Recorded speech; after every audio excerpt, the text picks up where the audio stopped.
Bien, bonjour à tous.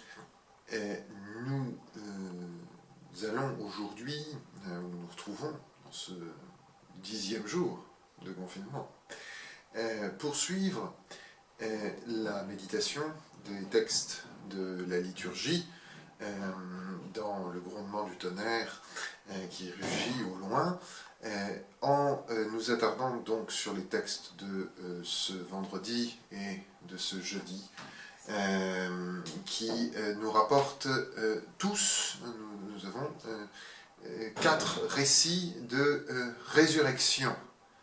Et ces 4 récits de résurrection viennent comme couronner, avec l'évangile selon saint Jean,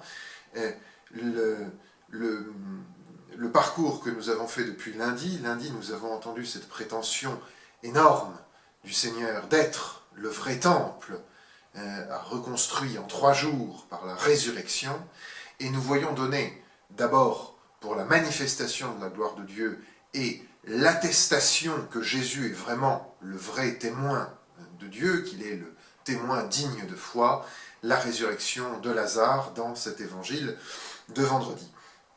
Et ce sommet dans les signes donnés par Jésus-Christ est entouré, pour ainsi dire, de 2 récits de l'Ancien Testament. Alors, je ne m'arrêterai pas sur les 2, je voudrais revenir sur le récit de ce jeudi tiré du 2e livre des rois, qui raconte l'histoire du prophète Élisée ressuscitant, faisant revenir à la vie l'enfant d'une femme d'une ville nommée Shunem.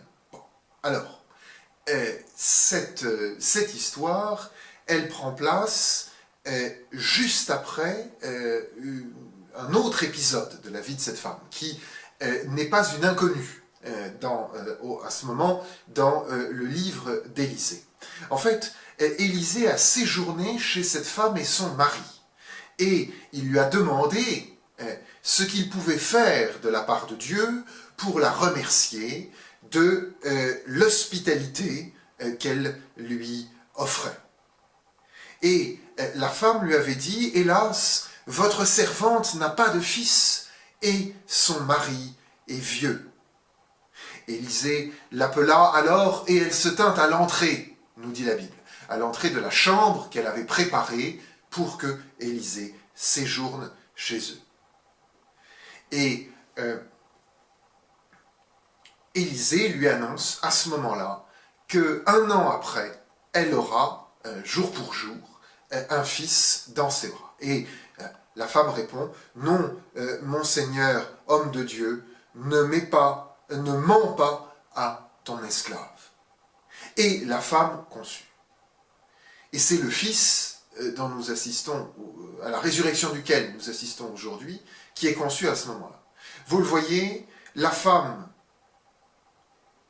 qui n'a pas d'enfant, dont le mari est vieux, et qui conçoit au jour de sa vieillesse, à cause de l'annonce faite par un envoyé de Dieu, cela nous renvoie à la naissance de Jean-Baptiste. Mais il y a également des traits de ce récit qui nous renvoient à la naissance de Jésus lui-même.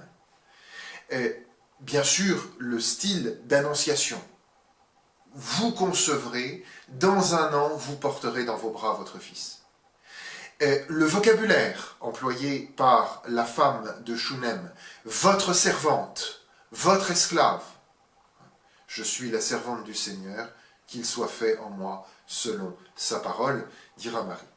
Et finalement, ce témoignage donné par Dieu, que rien ne lui est impossible, de même que l'ange devant Marie, qui croit, précise qu'un autre signe sera donné dans la naissance de saint Jean-Baptiste, de même là, devant cette femme qui hésite à croire, Élisée dit, dans un an vous porterez, et la femme demande, Seigneur, ne me mentez pas, ne me donnez pas de fausses espérances.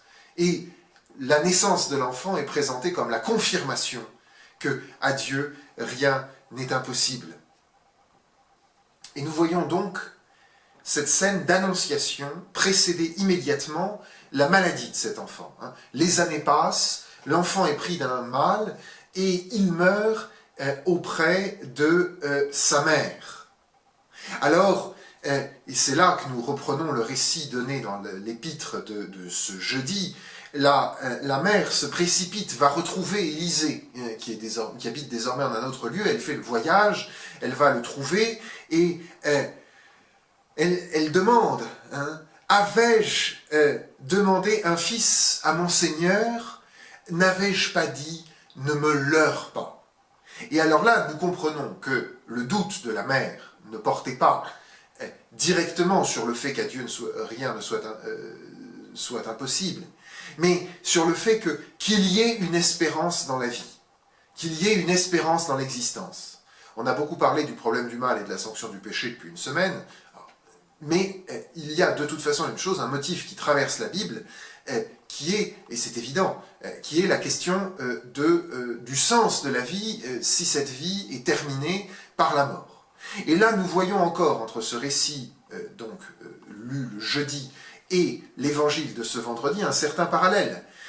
La mère se précipite au devant d'Élisée, de même que Marthe et Marie, prévenues chacune à leur tour, se précipitent au devant de Jésus. Et nous voyons dans cette phrase qui est quand même une plainte, n'avais-je pas dit à mon Seigneur, ne me leurre pas? Est-ce que je vous ai demandé un fils si c'était pour me l'enlever? Est-ce que je vous ai demandé de me continuer dans un enfant si c'était pour que de toute façon tout s'arrête? Eh bien, nous avons un parallèle aussi. Si vous aviez été là, Seigneur, mon frère ne serait pas mort. Et les deux femmes, Marthe et Marie, disent exactement la même chose dans cette supplique qui ressemble un peu à un reproche. Mais là ne s'arrête pas le parallèle.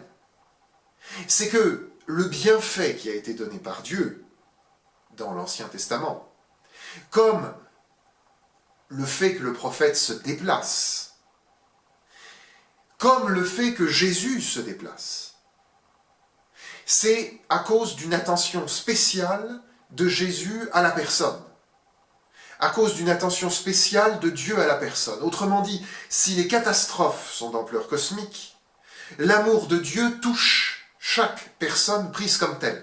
Et cela, nous le voyons dans l'épisode de l'Ancien Testament. Élisée propose à cette femme son secours pour la remercier d'un service qu'elle lui a rendu. Et il se déplace disant à son serviteur, elle est troublée, elle est dans la peine. Et de même, quand Jésus apprend que son ami Lazare est malade et va mourir, ce sont des gens qui lui disent « Celui que tu aimes est malade et va mourir ». Et de la même manière, nous voyons un symétrique dans la réponse de la femme de l'Ancien Testament, de cette femme de Shunem et de Marie dans l'évangile de Saint Jean. La femme du livre des rois dit « Je ne te quitterai pas, je ne te quitterai pas. Tu as envoyé ton serviteur, dans un premier temps, tu as envoyé ton serviteur auprès de mon fils, moi, je ne te quitterai pas. » Et de même, nous voyons Marie se précipiter devant le Christ, si vous aviez été là, Seigneur. Et nous devinons, derrière ce reproche, le plaisir d'être avec lui. Et nous la voyons se jeter aux pieds du Seigneur en disant « Si vous aviez été là, il ne serait pas mort. » Et cette supplique discrète, se fait un moment d'adoration. Et dans la spontanéité de ce mouvement de vénération et mouvement d'affection, l'agenouillement, l'adoration et la précipitation, nous voyons comme l'écho anticipé du cri du jour de la résurrection, « C'est le Seigneur », dit la femme dans les synoptiques, « Rabouni », dit Marie dans l'évangile selon saint Jean. Il y a cette exclamation de la personne croyante et aimante devant la personne de son Seigneur. Et nous voyons ainsi que la promesse de Dieu de donner la vie dans cet enfant promis ne se sépare pas d'une alliance qui n'est pas seulement une manifestation de la puissance de Dieu, mais qui est en même temps un témoignage et une marque, un résultat, mais pas seulement un témoignage, un résultat de l'amour de Dieu pour chacun d'entre nous.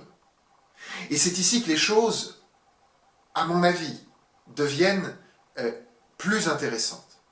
C'est que on peut évidemment faire tout un tas de commentaires sur la façon dont Élie, dans le texte de ce vendredi, Élisée, dans le texte de jeudi, ressuscite avec un peu de peine, si vous voulez, un grand renfort de travail et de labeur, ces deux enfants dont il est question dans les deux livres des rois.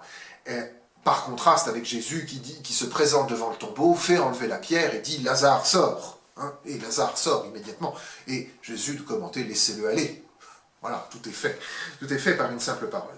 Eh bien, ça, on peut disserter là-dessus. On peut aussi, dans une perspective très orgueilleuse, finalement, commenter l'avènement de l'idée de résurrection en disant, voilà, dans l'Ancien Testament, nous avons des pratiques, tous ces gestes que multiplient les prophètes de s'allonger à côté de l'enfant, de leur souffler dessus, de les réchauffer, s'apparente à de la magie, et finalement, le Nouveau Testament va nous dégager de tout ça. Alors, c'est possible, hein, à mon avis, non, mais enfin, c'est pourquoi pas. Mais ce qui est intéressant, c'est que il y a des marques d'une identification très forte de l'homme de Dieu, en l'occurrence Élisée, et de l'enfant auquel il vient rendre la vie, de l'enfant de la promesse auquel il vient rendre la vie. La mère, avant de partir, a couché le corps de son fils dans le lit qu'avait occupé le prophète Élisée pendant son séjour chez les parents. Il est là comme s'il dormait, là où avait dormi le prophète Élisée. Et d'ailleurs, la mère, pour cacher le motif de son voyage, dit « Non, non, l'enfant va très bien. » Voilà. Jésus dira à propos de Lazare, il dort. Quand le prophète Élisée arrive, alors il se livre à un manège un peu curieux, il se place dans le lit, met sa bouche sur la bouche de l'enfant, ses yeux sur ses yeux, les paumes de ses mains sur les paumes de ses mains, de telle sorte que la chaleur de son corps se communique à la dépouille de celui dont il a en quelque sorte pris la position, épousé la posture. Hein. Alors, eh bien, nous voyons ici une sorte d'identification de celui qui rend la vie et de celui à qui la vie est rendue. Nous voyons le Christ qui prend l'humanité pour mourir afin que la vie soit rendue. Et nous avons encore un autre élément frappant. C'est que cet enfant, une fois rendu à sa mère, nous ne le voyons plus. Cet enfant rendu à la femme de Shunem n'a pas d'histoire dans la Bible. Il est un homme parmi d'autres. Et nous voyons donc, ainsi, si l'on accepte la lecture christologique de ce passage de la résurrection, et il me semble que l'évangile selon saint Jean incite à le faire, si nous acceptons la lecture christologique de ce passage, nous voyons ainsi que cette promesse de la victoire sur la mort est donnée en réalité à tout homme. Et qu'il y a véritablement ici la promesse que la victoire de la mort n'est pas définitive. Que quand le Christ dit « Lazare, notre ami, dort, je vais le réveiller », il s'adresse en fait, il donne un signe en fait de cette résurrection qui est promise à tous les hommes. Et ici nous entrons non seulement dans le fait que Dieu est maître de la vie et de la mort, Dieu non seulement fait passer de ce monde à l'autre et procure dans l'autre un bonheur qui est sans égal, mais au fait qu'il a bien voulu vaincre la mort. Et nous touchons ici à la dialectique de saint Paul, de la première épître aux Corinthiens, de même que, donc l'idée c'est tout est fondé sur la résurrection. Notre foi est vaine s'il n'y a pas la résurrection. Et en effet, de même que tout a été soumis à l'empire du désordre par la faute d'un seul, et ainsi tout a été scellé dans la mort par un seul, de même par un seul, tout sera mis en ordre, toutes les puissances seront soumises au Christ qui soumet tout à Dieu, Et ainsi, dans le Christ, la vie sera donnée à tous. Et nous le voyons dans l'Évangile selon saint Jean, il est dit d'abord à Marthe, celui qui croit ne mourra pas. Et juste après, le Christ précise sa pensée en disant, celui qui vit et croit en moi ne mourra pas. C'est-à-dire que l'union à Jésus-Christ, de tous ceux qui, par la grâce de la foi, renaissent à la nouvelle vie qu'il leur donne, entre dans une vie où l'on ne connaît plus la mort et par laquelle on est appelé à la résurrection au dernier jour. Et c'est ainsi que, dans le cours des épreuves, si vous voulez, nous voyons se réaliser cette phrase de saint Paul tirée du même chapitre de la première épître aux Corinthiens, au chapitre 15, verset 26, et bien connue des amateurs d'une série à la réputation légèrement sulfureuse, mais nous le savons par l'évangile de saint Jean aussi, toutes les réputations ne sont pas justifiées. Citation qui est la suivante, le dernier ennemi vaincu, c'est la mort, par la remise en ordre de toute chose, en Jésus-Christ, qui est la vie subsistante.